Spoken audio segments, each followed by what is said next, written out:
La música uruguaya cambió a partir de Mateo, lo reconozcan o no. Que va mucho más allá de Mateo, el libro de Guillermo, ¿no? Es como una biblia de toda una época de la música uruguaya. Poner la vara para hacer un libro sobre música bastante más alta de lo que estaba. Eduardo Mateo fue un músico innovador, multifacético y creativo por excelencia. En sus 50 años de vida, logró trascender su presente para influenciar varias generaciones de oyentes y músicos uruguayos. Hoy, en La Madeja, entrevistamos a Guillermo de Alencar Pinto, autor de Razones Locas, el paso de Mateo por la música uruguaya.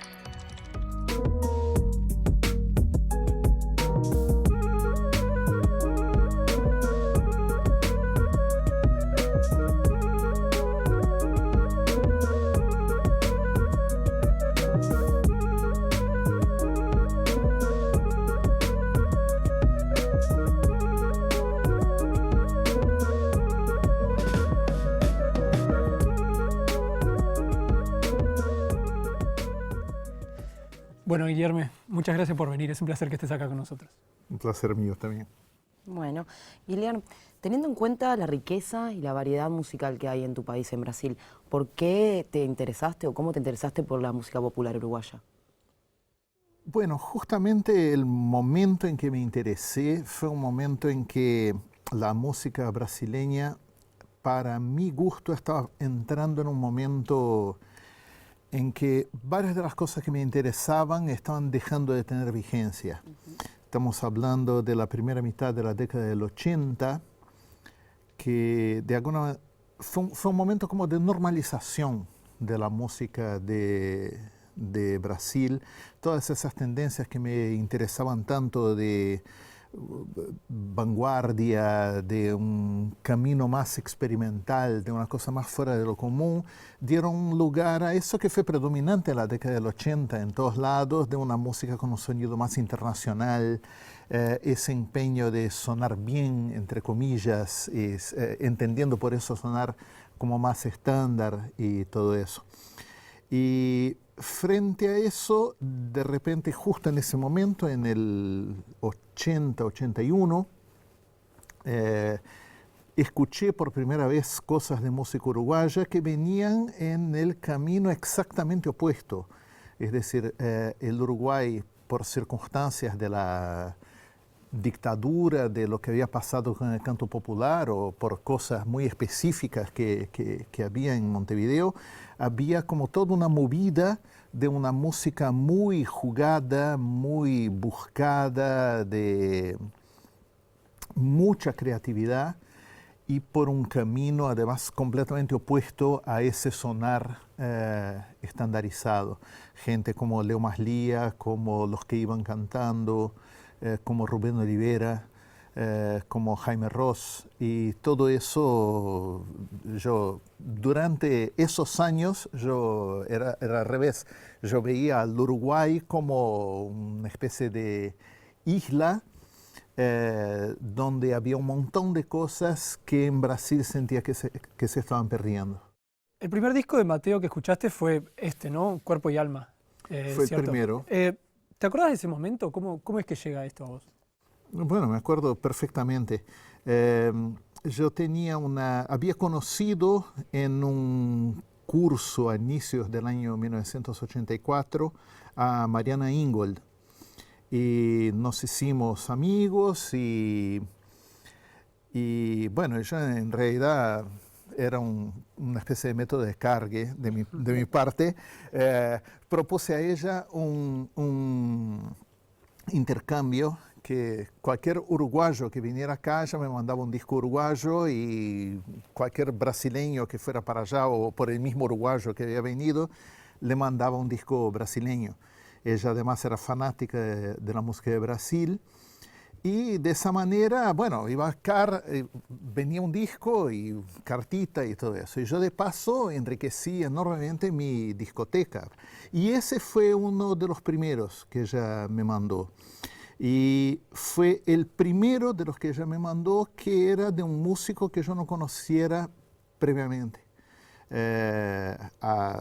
Ella me mandó un disco de Trochón, me mandó un disco de Jaime, me mandó un disco del grupo Travesía que ella integraba, pero Mateo no tenía la menor idea, no sabía quién era, nunca había escuchado hablar.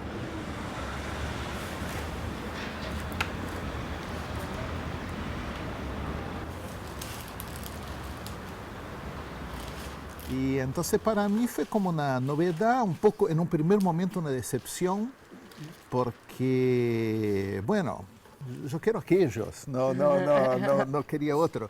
Y además miré la tapa, me parecía una tapa medio ridícula, es decir, el tipo sentado mirando con esa cara de bobo y con dos pelotas acá, parecía un Mickey, ¿no? Un Mickey con dos pelotas de piedra.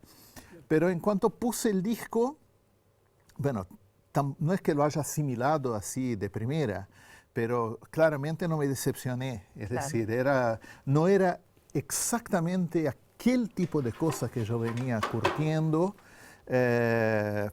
pero era interesantísimo.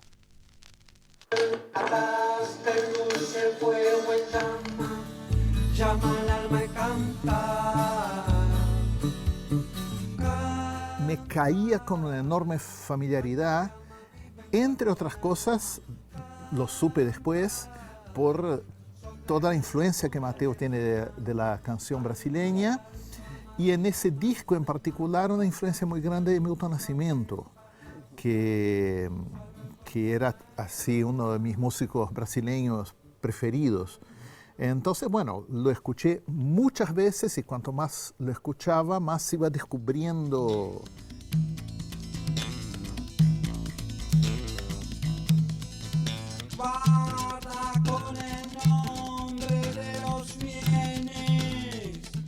Después, bueno, venís a mediados de los 80, en el 86 más o menos, venís a Montevideo a quedarte, conocés a Mateo en este evento de la Intendencia del Circuito Municipal, ¿no? Fue en el 85. ¿En el fue 85? La primerísima vez que vine. Ah, la primera vez que viniste ya lo conociste a Mateo. La primera vez que vine, al día siguiente de haber puesto mis pies acá, es que vi ese espectáculo. ¿Y cómo te trató, además de Mateo, ¿no? ¿Cómo te trató esa bohemia montevideana? Eso, bueno, tú hablabas de esa vanguardia que viste, ¿cómo te sentiste cuando viniste a Montevideo a quedarte, ¿no? Y a ser parte de esa bohemia, de esos músicos, de esos artistas, de ese teatro? Sí, yo no sé si definirlo exactamente como una bohemia, es decir, porque al contrario, era un medio con todo bastante circunspecto, un poquito de bohemia había, sí, pero no, me trataron súper bien, es decir, me sentí súper acogido. Ya la primera vez que vine, digamos, como tenía ya ese vínculo con Mariana, ya conocía varios músicos de esos cursos latinoamericanos que yo frecuentaba. Conocía a Rubén Rivera, conocía a Trochón, conocía a Lazaroff.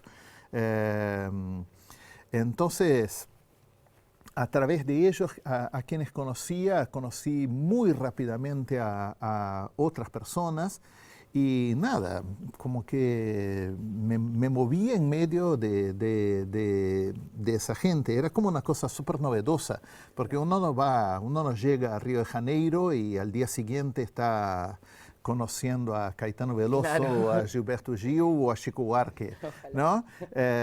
Pero esa era mi situación acá en Montevideo, ¿no? Después de haber investigado sobre su vida y bueno, también haberlo conocido a Mateo, ¿quién dirías que fue o cómo definirías su figura para alguien que no lo conoce? Bueno, depende de qué conozca la persona, ¿no?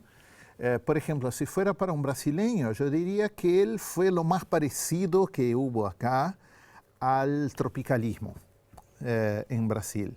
Solo que es un tropicalismo sin el costado intelectual que tuvo el tropicalismo. El tropicalismo fue como muy intelectual, mientras que Mateo no era un intelectual. Pero un costado del tropicalismo él tuvo, que fue la antropofagia, lo que llaman la antropofagia en la cultura brasileña, que es una manera metafórica de hablar culturalmente del devorar el enemigo para absorber sus fuerzas y no de rechazarlo. La actitud del rechazo era la actitud del purista, No, mi música tiene que ser el folclore puro, incontaminado de mi lugar, no sé qué. Y la antropofagia, al contrario, viene el enemigo, en vez de rechazarlo, yo lo morfo. Y entonces luego adquiero sus virtudes sin ser dominado por ellas, ¿no? Y Mateo hizo un poco eso, es decir, él absorbió la canción brasileña, él absorbió la música beat de los Beatles. Bueno, él fue uno de los inventores del candombe beat, es decir, de esa traída del candombe al sonido post-1960, junto con Rada, desde el grupo El Quinto. Él fue también un músico sumamente experimental. Él fue probablemente la influencia más importante sobre Jaime Ross, que a su vez fue uno de los músicos más influyentes que hubo después de él, pero además de eso fue una influencia fundamental sobre gente como Fernando Cabrera, sobre, bueno, varios otros músicos vinculados un poco al candombe beat, al Mandrake Wolf. Es así un mojón del antes y después de Mateo. La música uruguaya cambió a partir de Mateo, lo reconozcan o no. Y creo que no se salva nadie, nadie. Como que hay una parte del legado que es imposible porque es el viaje y el vuelo y la imaginación que tenía el tipo, que no es transmisible, digamos, ¿no? Pero sí está claro que una de las patas de la música montevideana es Mateo hoy en día, ¿no?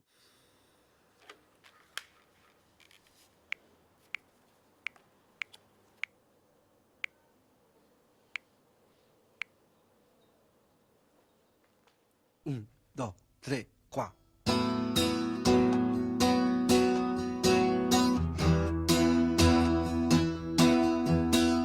Su influencia, luego puntualmente a nivel de ideas que él trajo, la música popular uruguaya está llena de mateeses, es decir, de pequeños gestos musicales que derivan de él, el ritmo toco, ciertas maneras de arpegiar la guitarra, ciertas sonoridades, ¿no? Guitarra de 12 rasgueada con percusión, la propia manera de tocar candombe rasgueando la guitarra, al menos de esa manera de él, con un cierto influjo de música brasileña también. Claro, y bueno, y en esto, en el imaginario popular uruguayo sobre todo, creo que está la idea de un Mateo como una persona vinculada a los consumos, a los excesos, a la falta de profesionalismo, quizás.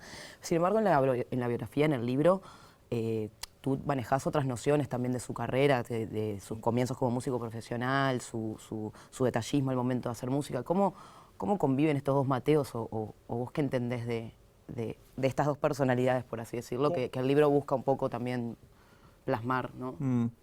Conviven de una manera un poco incongruente y errática. Es decir, no, creo que nadie puede decir que esa imagen, digamos, del Mateo alocado, del Mateo irresponsable, era totalmente falsa, pero tampoco era totalmente verdadera. Es decir, como que había momentos que él era la persona más responsable que se pueda imaginar, la persona más cumplidora, la persona más sensata, directa, concentrada que uno pudiera esperar. Hasta que un día, boom, hacía algo que no tenía nada que ver con eso y te dejaba pagando.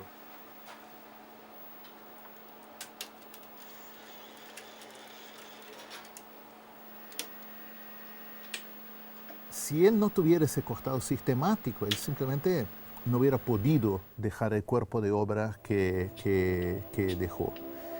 Pero por otro lado, si no tuviera ese costado errático, posiblemente hubiera hecho mucho más, ¿no? Vaya uno a saber. Palomas. Cuando quieras, Restucia.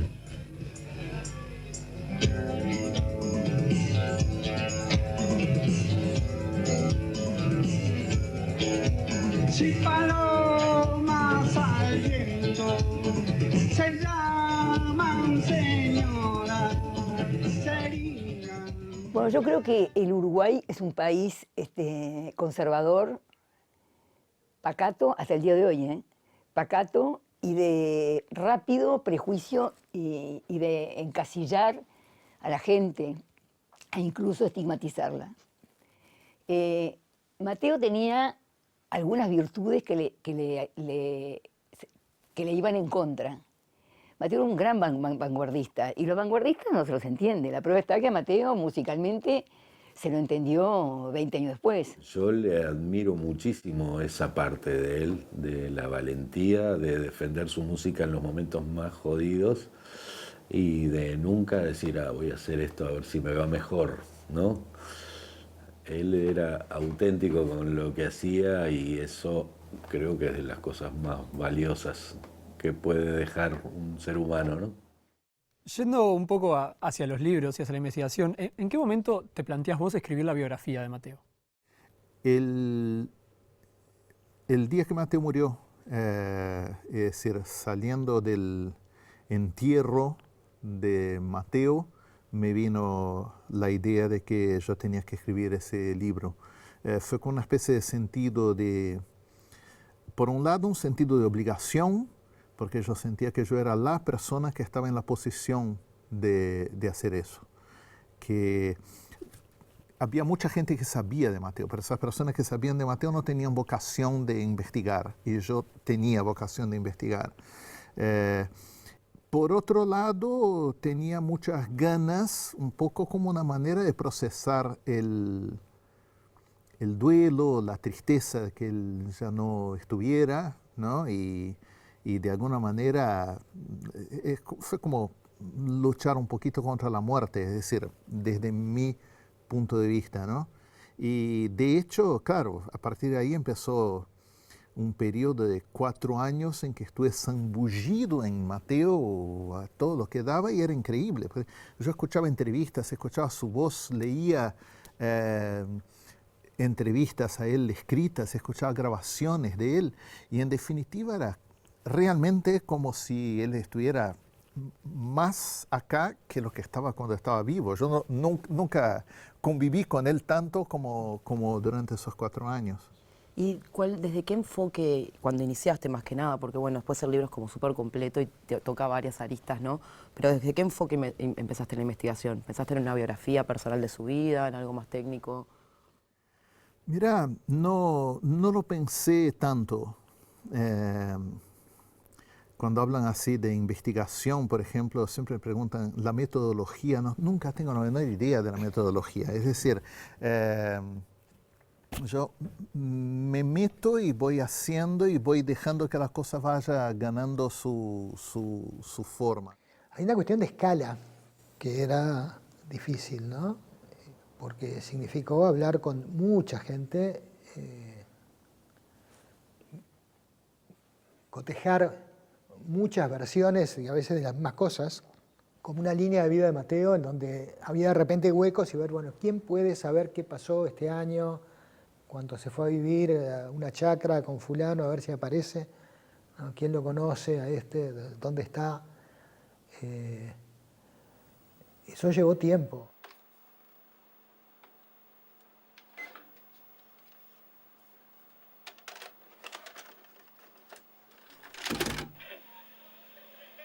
Esa canción, filosóficamente hablando, y a través de la sensibilidad que nos reúne hoy aquí, ¿qué les iba a decir? Bueno, le vamos a tocar un tema el cual se intitula El Príncipe Azul. ¿Te interesó plasmar su paso por la música popular? ¿Te interesó plasmar su relacionamiento con las otras personas? ¿Aspectos de su vida personal? Al momento de que se fue desarrollando la investigación, ¿qué fue? Bueno, el paso de él por la música uruguaya, que además es su título del libro, siempre fue una cosa fundamental para mí y para mí es algo fundamental en una biografía. Es decir, para mí, Yo pienso que carece de sentido, en todo caso es muy pobre ese tipo de biografía que concibe la existencia de la persona como si fuera una especie de tubo hermético.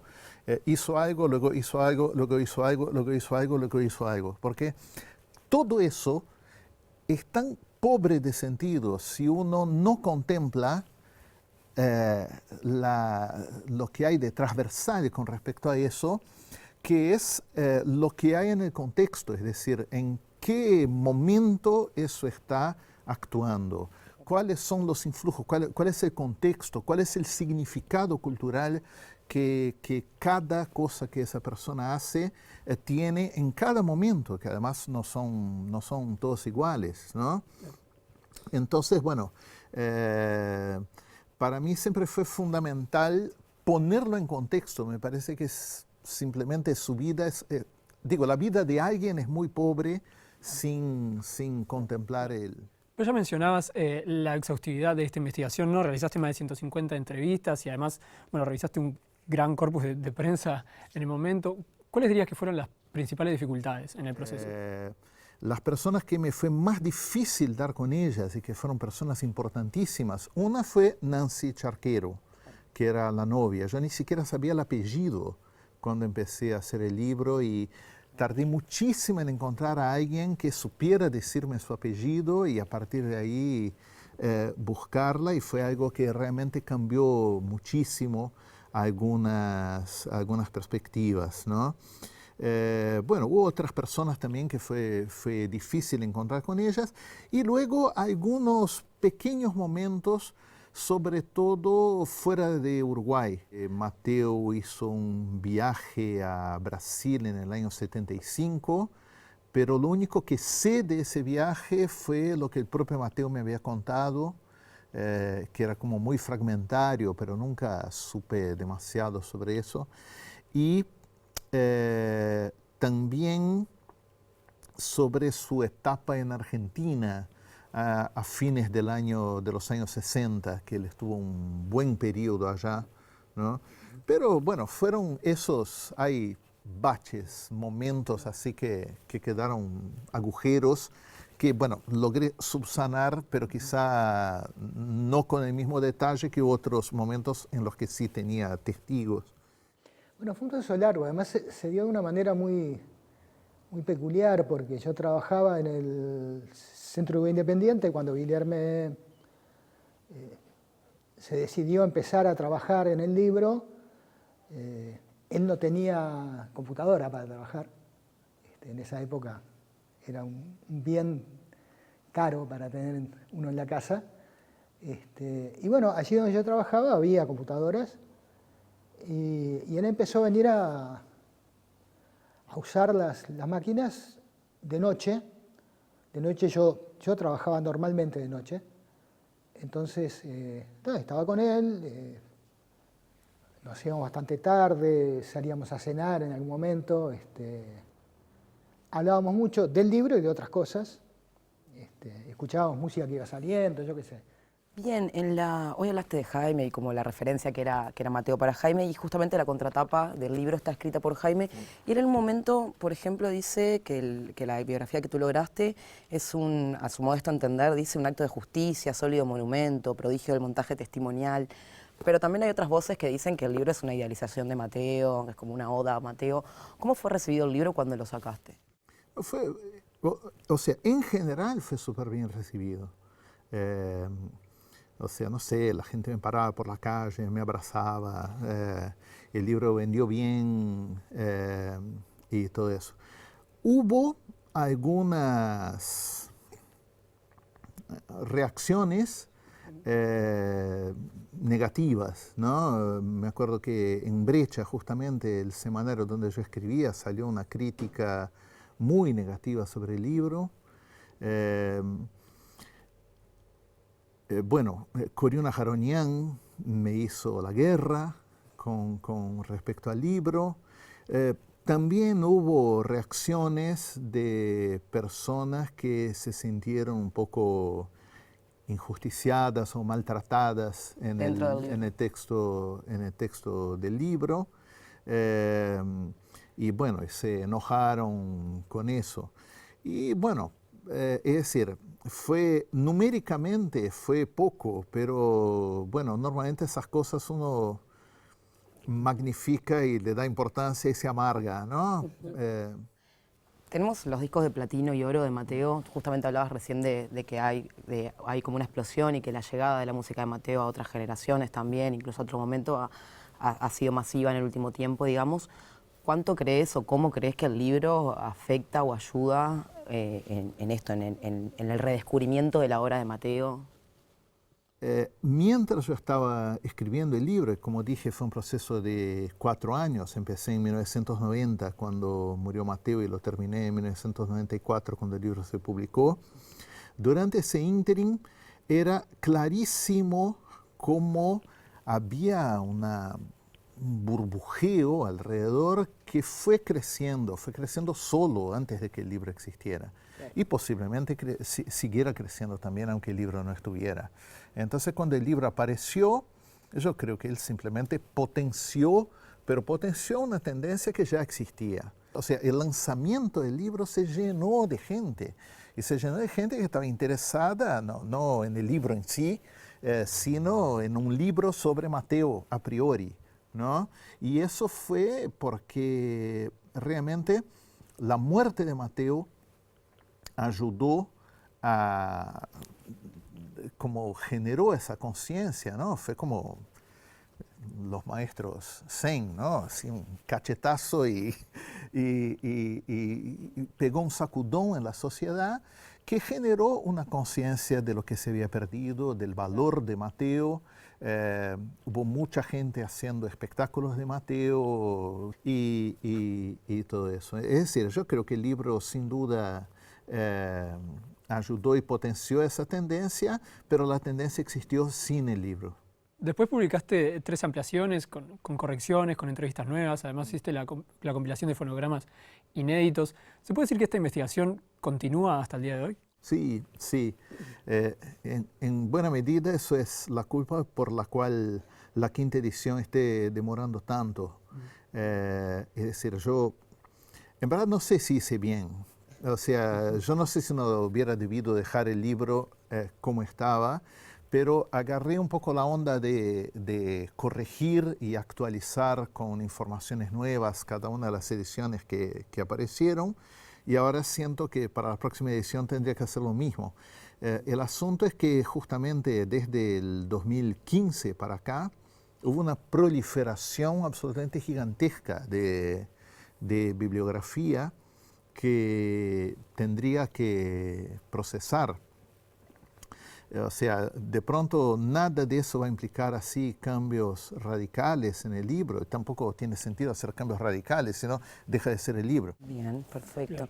Bien, Guilherme, te agradecemos muchísimo. Esperamos la quinta edición del libro. Quinta y última. ¿Quinta y última o...? No, última edición no, pero por lo menos la última vez que lo toco. Veremos, veremos. Yo creo que siempre puede aparecer algo más sobre Mateo, y Guilherme también. Muchas gracias por acompañarnos. Bueno, muchas gracias a ustedes. Muchas gracias.